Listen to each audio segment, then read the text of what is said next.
بسم اللہ الرحمن الرحیم۔ السلام علیکم ورحمۃ اللہ وبرکاتہ۔ کہتے ہیں کہ ظلم ایک دن اپنے انجام کو ضرور پہنچتا ہے۔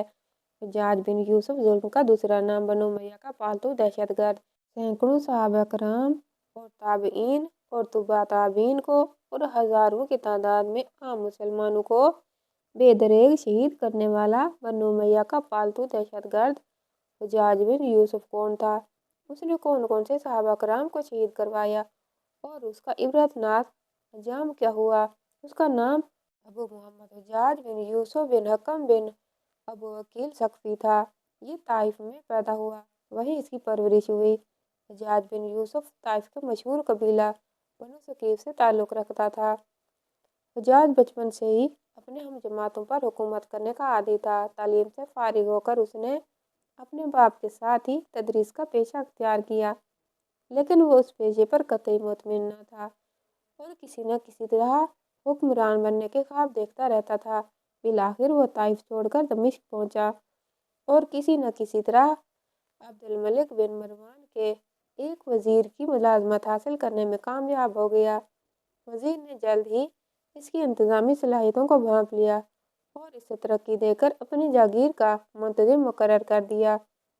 ایک چیز جس کی وزیر کو ہمیشہ شکایت رہتی تھی اس کی سخت گیری تھی، لیکن اس سخت گیری کی وجہ سے وزیر کی جاگیر کا انتظام بہتر ہو گیا تھا۔ اتفاق سے عبد الملک کو اپنی فوج سے سستی اور کاہلی کی شکایت پیدا ہو گئی اور اس نے ایک محتسب مقرر کرنے کا فیصلہ کیا۔ اسی وزیر نے حجاج کا نام پیش کیا، لیکن یہ وضاحت کر دی کہ آدمی سخت گیر ہے، اس لیے وہ اس کے افعال کے لیے جواب دہ نہیں ہوگا۔ اس طرح حجاج عبد الملک کی فوج میں شامل ہو گیا۔ اس حیثیت سے اس نے عبد الملک کی خوب خدمت کی اور اموی فوج اس سے دہشت کھانے لگی، یہاں تک کہ خود وزیر کا دستہ بھی اس کی سخت گیری کا شکار ہوا، حالانکہ وہ خود کئی سال انہی میں شامل رہا تھا۔ عبد الملک نے جب عراق پر حملہ کیا تو مصعب بن زبیر کے خلاف اس کے سخت اقدامات نے عبد الملک کو قائل کر دیا کہ حجاج اس کے کہنے پر کوئی بھی اقدام کر سکتا ہے اور اس کے لیے اخلاقی و مذہبی حدود عبور کرنا کوئی مشکل نہیں۔ عبداللہ بن زبیر اس وقت مکہ میں پناہ گزین تھے اور عبد الملک کو ان کی حکومت ختم کرنے کے لیے کسی ایسے شخص کی تلاش تھی جو عبداللہ بن زبیر کا خاتمہ کر سکے۔ چنانچہ حجاج کو اس مہم کا ذمہ دار بنا دیا گیا۔ اس نے مکہ کی ناکہ بندی کر کے غذائی بحران پیدا کر دیا اور سنگ باری کی جب شامی خانہ کعبہ کی حرمت یا عبداللہ بن زبیر کی اخلاقی درخواستوں کی وجہ سے ہچکچاتے تو حجاج خود سنگ باری کرتا تھا۔ اس مہم میں اس نے انتہائی شفاقی کا مظاہرہ کر کے عبداللہ بن زبیر کو شہید کر ڈالا اور ان کی لاش کو کئی روز تک پھانسی پر لٹکائے رکھا۔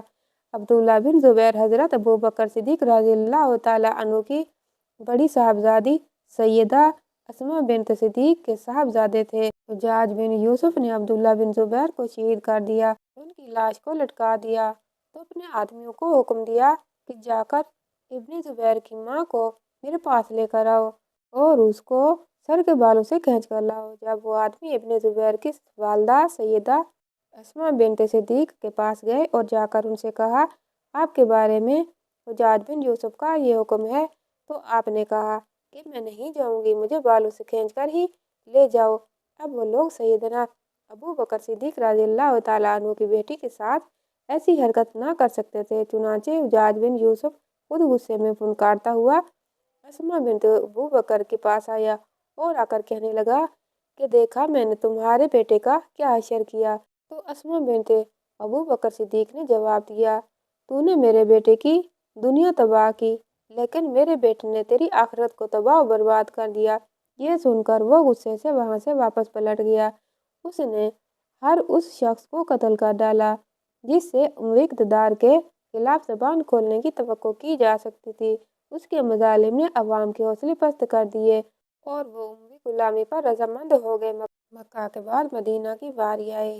حجاج وہاں پہنچا تو صحابہ زادوں اور تابعین کی ایک کثیر تعداد موجود تھی۔ اس نے اہل مدینہ کو جمع کر کے ایک زوردار تقریر کی اور انہیں عبد الملک کی بیعت کرنے پر آمادہ کرنا چاہا، تاہم اہل مدینہ خاموش بیٹھے رہے اور کسی نے مخالفت بھی نہ کی لیکن بیعت بھی کسی نے نہ کی۔ حجاج نے انہیں 3 دن کی مہلت دے کر رخصت کر دیا لیکن ساتھ ہی قتل و غارت کا مشغلہ شروع کر دیا۔ لوگ اس کے زور و ستم کے واقعات سن چکے تھے اور واقعہ ہیرا انہیں ابھی بھولا نہیں تھا، اس لیے انہوں نے عبد الملک کی بیعت کر لی۔ حجاج نے معززین کی ایک فہرست تیار کر ڈالی اور ان سب کو یکے بعد دیگرے طلب کر کے بیعت لی۔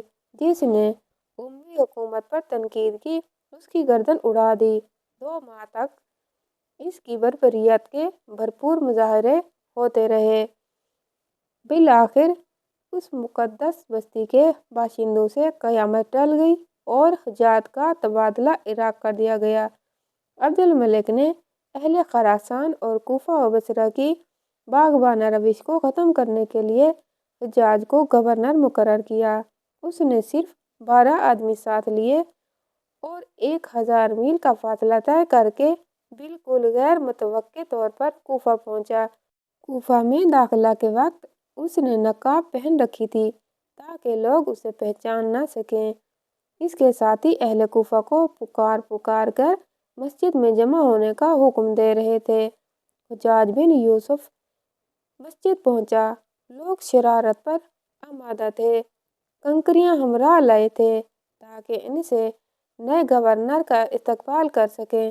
اس نے ممبر پر چڑھ کر نقاب الٹی اور تقریر اس طرح شروع کی: لوگو سنو اور ہوش و حواس درست کر کے سنو۔ تمہاری شورش پسندی اور شرارتوں سے تنگ آ کر امیر المومنین نے اس بار اپنے ترکش کا سب سے سخت تیر تم پر چلایا ہے۔ تم منافق، مفسد اور باغی ہو۔ تم نت نئی شرارتیں کرتے ہو اور ہر آنے والے حاکم سے بغاوت کرنے کے عادی ہو۔ سیدھے ہو جاؤ اور اطاعت کے لیے سر جھکا دو ورنہ تمہیں ایسا ذلیل و خوار کروں گا کہ تمہاری آئندہ نسلیں تم پر لعنت بھیجا کریں گی۔ میرا غصہ بہت تیز اور میرا انتقام بہت ہولناک ہے۔ تم سیدھی طرح راہ پر آ جاؤ ورنہ خدا کی قسم میں تمہاری کھال کھچوا کر بھسا بھرواؤں گا۔ اس تقریر سے لوگ پوری طرح مرعوب ہوئے۔ اس نے عبد الملک کا خط پڑھنے کا حکم دیا جس میں اس تقریر کا حکم تھا۔ خط کا آغاز السلام علیکم سے ہوتا تھا لیکن سیم میں وہ خط سن رہے تھے لیکن حجاج سخت غصے کی عالم میں چیخا: کمینوں، امیر المومنین تم پر سلام بھیجتے ہیں اور تم میں سے کوئی جواب تک نہیں دیتا۔ اس پر سب لوگوں نے بیک وقت سلام کا جواب دیا اور خط کو نہایت غور سے سنا۔ حجاج کے ظالمانہ رویہ کے خلاف سب سے بڑی بغاوت اموی سالار عبد الرحمن ابن اشعث نے کی مگر اس کو بھی اس نے دھوکے سے مروا دیا۔ تہذیب التہذیب میں آیا ہے کہ حجاج بن یوسف نے اپنے بھتیجے محمد بن قاسم کو لکھا کہ حضرت عطیہ بن عوف کو طلب کر کے ان سے حضرت علی پر سب و ستم کرنے کا مطالبہ کرے اور اگر وہ ایسا کرنے سے انکار کر دیں تو ان کو 400 کوڑے لگا کر داڑھی موڑ دے۔ محمد بن قاسم نے ان کو بلایا اور مطالبہ کیا کہ حضرت علی پر سب و ستم کریں۔ انہوں نے ایسا کرنے سے انکار کر دیا تو محمد بن قاسم نے ان کی داڑھی منڈوا کر 400 کوڑے لگوائے۔ اس واقعے کے بعد وہ خراسان چلے گئے۔ وہ حدیث کے ثقہ راوی تھے۔ حجاج نے اپنے اور حکومت کے مخالفین پہ بے جا ظلم ڈھائے۔ اس کی محبوب سزا مخالف کو بے لباس کر کے بغیر چھت کے قید خانوں میں رکھنا تھی۔ اس معاملے میں وہ مرد اور عورت کی تمیز بھی نہیں رکھتا تھا۔ مزید اذیت کے لیے وہ ایک ہی خاندان کے مرد و خواتین کو ایک ہی جگہ بے لباس قید رکھتا تھا۔ ایک وقت میں اس کے بنا لباس قیدیوں کی تعداد 50,000 تک پہنچ گئی تھی جن میں نصف سے زیادہ خواتین تھیں۔ ان قیدیوں میں اکثریت حجاج بن امیہ کے سیاسی مخالفین کی تھی۔ محترم ساتھیو، ظلم کی رسی اللہ تعالیٰ خود ہی ڈھیلی کرتا ہے اور پھر جب اس کو کھینچتا ہے تو پھر ظلم کا نام و نشان مٹ جاتا ہے۔ حجاج بن یوسف ظالم صفت انسان کا انجام بھی کچھ ایسا ہی ہوا۔ حضرت سعید بن جبیر کے ایک تابعی بزرگ تھے اور بعض روایات کے مطابق یہ صحابی تھے۔ یہ بہت درویش صفت انسان تھے۔ ایک دن ممبر پر بیٹھے تھے کہ ان سے یہ الفاظ ادا ہوئے کہ حجاج ایک ظالم شخص ہے۔ ادھر جب حجاج کو پتہ چلا کہ آپ میرے بارے میں ایسا گمان کرتے ہیں، تو آپ کو دربار میں بلا لیا اور پوچھا، کیا تم نے میرے بارے میں ایسی باتیں بولی ہیں؟ تو آپ نے فرمایا، ہاں بالکل، تو ایک ظالم شخص ہے۔ یہ سن کر حجاج کا رنگ غصے سے سرخ ہو گیا اور آپ کے قتل کے احکامات جاری کر دیے۔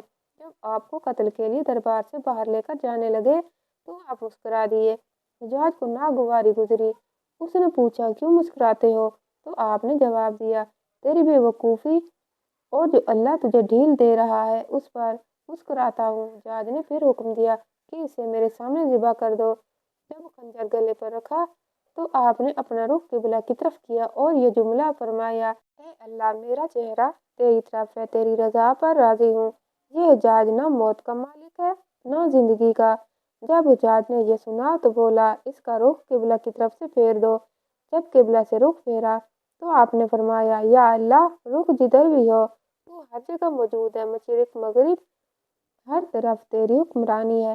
میری دعا ہے کہ میرا قتل اس کا آخری ظلم ہو، میرے بعد اسے کسی پر مسلط نہ فرمانا۔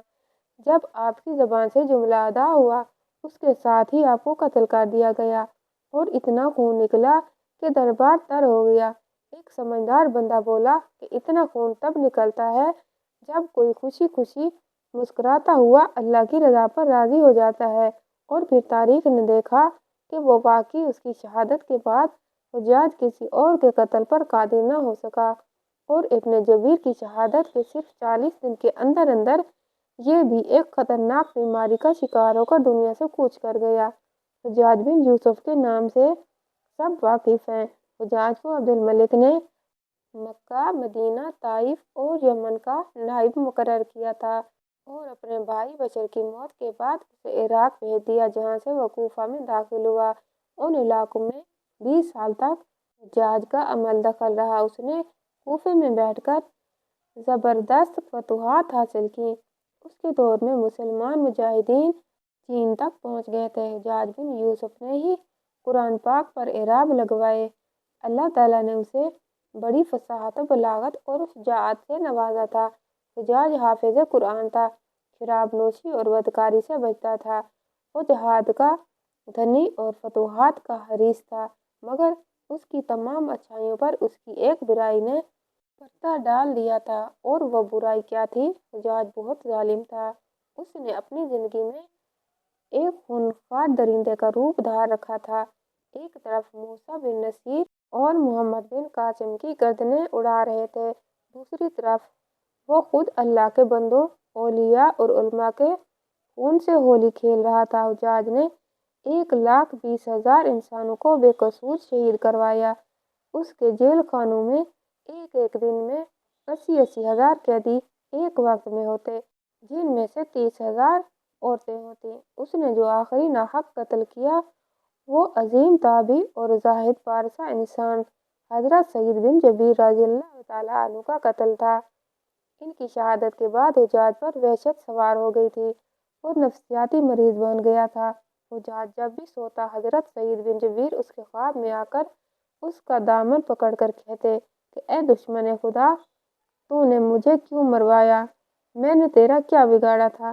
جواب میں حجاج کہتا کہ مجھے اور سعید کو کیا ہو گیا ہے؟ اس کے ساتھ حجاج کو وہ بیماری لاحق ہو گئی جسے زمردہری کہا جاتا ہے۔ اس میں سخت سردی کلیجے سے اٹھ کر سارے جسم پر چھا جاتی تھی، وہ کانپتا تھا، آگ سے بھری انگیٹھیاں اس کے پاس لائی جاتی تھیں اور اس قدر قریب رکھ دی جاتی تھی کہ اس کی کھال جل جاتی تھی، مگر اسے احساس نہیں ہوتا تھا۔